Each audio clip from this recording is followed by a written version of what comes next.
പേരെങ്ങനെയാണ്? എൻ്റെ പേര് അനിക്സ്. ഈ സ്ഥലം ഞാറങ്കോട് അല്ലേ? ഈ സ്ഥലം കയറങ്കോട്. ഓക്കെ. എന്താണ് ഇവിടുത്തെ വന്യമൃഗ പ്രശ്നങ്ങളെക്കുറിച്ചൊന്ന്? ഇവിടുത്തെ വന്യമൃഗ പ്രശ്നത്തെക്കുറിച്ച് പറയുകയാണെങ്കിൽ ഏകദേശം ഒരു 10 വർഷമായിട്ടാണ് ഇത്ര രൂക്ഷമായിട്ട് വന്യമൃഗങ്ങളുടെ ഒരു ശല്യം വന്നിരിക്കുന്നത്. അതിൽ ശല്യം എന്ന് പറഞ്ഞാൽ അപ്പോൾ ഓരോ വർഷങ്ങളിലും ഓരോ മരണങ്ങൾ കൂടി ആയിട്ട് വരാൻ തുടങ്ങി. ആദ്യമൊന്നും നമുക്ക് ഇത്ര പ്രശ്നം ഉണ്ടായിരുന്നില്ല. ആദ്യമൊക്കെ ആന വന്നു കഴിഞ്ഞാൽ പടക്കം പൊട്ടിച്ച് ഓടിച്ചു കഴിഞ്ഞാൽ പോകുമായിരുന്നു. ഇപ്പോൾ ആനകൾക്ക് അതൊരു വിഷയമേ അല്ലാതായിട്ട് മാറിയിട്ടുണ്ട്. പിന്നെ എന്താ വെച്ച് കഴിഞ്ഞാൽ വൈകുന്നേരം ആകുമ്പോൾ ഒരു 6 മണി 7 മണി കഴിഞ്ഞാൽ പിന്നെ വീട്ടിൽ നിന്ന് ഇറങ്ങാൻ പറ്റാത്ത അവസ്ഥയിലേക്കായി. ഇപ്പോൾ നമ്മുടെ നാട്ടിലേക്ക് ഒരു ഓട്ടോറിക്ഷക്കാരെ വിളിച്ചാൽ പോലും വരാൻ പറ്റാത്ത അവസ്ഥയിലായി. അത്രയും രൂക്ഷമായി. അതായത് നല്ലൊരു നാട് ഇപ്പോൾ ഒരു പേടി സ്വപ്നമായിട്ടുള്ള നാട് ആയിട്ടുണ്ട്. ഇപ്പോൾ എൻ്റെ അപ്പൻ ഈ ഇടയ്ക്ക് മംഗലാപുരത്ത് നിന്ന് വരുമ്പോൾ രാത്രി 12 മണിയായപ്പോൾ ഓട്ടോറിക്ഷക്കാരുടെ അടുത്ത് ഒന്ന് വീട്ടിൽ കൊണ്ടുവിടാൻ പറഞ്ഞാൽ പറ്റില്ല. എന്നിട്ട് ഞാൻ ഇവിടുന്ന് രാത്രി 1 മണിക്ക് വണ്ടി എടുത്തിട്ട് പോകേണ്ട അവസ്ഥയാണ്. കാരണം നമുക്കൊരു സുരക്ഷയില്ല. നമ്മളെപ്പോഴും എന്താ പറ്റുകയെന്ന് അറിയില്ല. ഇപ്പോൾ തന്നെ നമ്മുടെ കൂട്ടുകാരൻ അലൻ ആണെങ്കിലും അതുപോലെ തന്നെ നമ്മുടെ സോളിച്ചേട്ടൻ, കുമാരേട്ടൻ, ഇവരൊക്കെ ആന കൊന്നതാണ്. അതുപോലെ നമ്മുടെ ബേബിച്ചേട്ടൻ ഇപ്പോൾ വയ്യാതെ കിടക്കുകയാണ്. അലനൊക്കെ എത്ര നാൾ മുന്നേ? 5 മാസമായിട്ടുള്ളൂ അലൻ മരിച്ചിട്ട്. 4 മാസമായിട്ടുള്ളൂ കുമാരേട്ടൻ മരിച്ചിട്ട്. സോളിച്ചേട്ടൻ മരിച്ചിട്ട് 6-7 കൊല്ലമായി.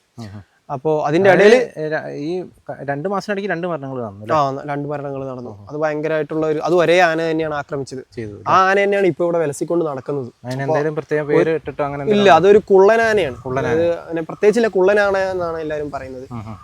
അതിനാണെങ്കിൽ ഇതുവരെ ഒരു നിയമ നടപടികളും 2 പേരെ കൊന്നിട്ടും അതിനെ ഇല്ലല്ല, ഒന്നും ചെയ്തിട്ടില്ല. അതിന്റെ നടപടികൾ ക്രമങ്ങൾ ആവുന്നു എന്നൊക്കെ പറയല്ലാതെ ഇതുവരെ ഒന്നും പറ്റില്ല. ഇപ്പോഴും ആൾക്കാരെ ഓടിച്ചോണ്ടിരിക്കുകയാണ്. ആന ടോർച്ച് അടിച്ചു കഴിഞ്ഞാൽ ചാർജ് ചെയ്തിട്ട് വരികയാണ്. എപ്പോഴാണ് ഇനി അടുത്ത മരണം ഉണ്ടാവുക എന്ന് നമുക്ക് അറിയില്ല.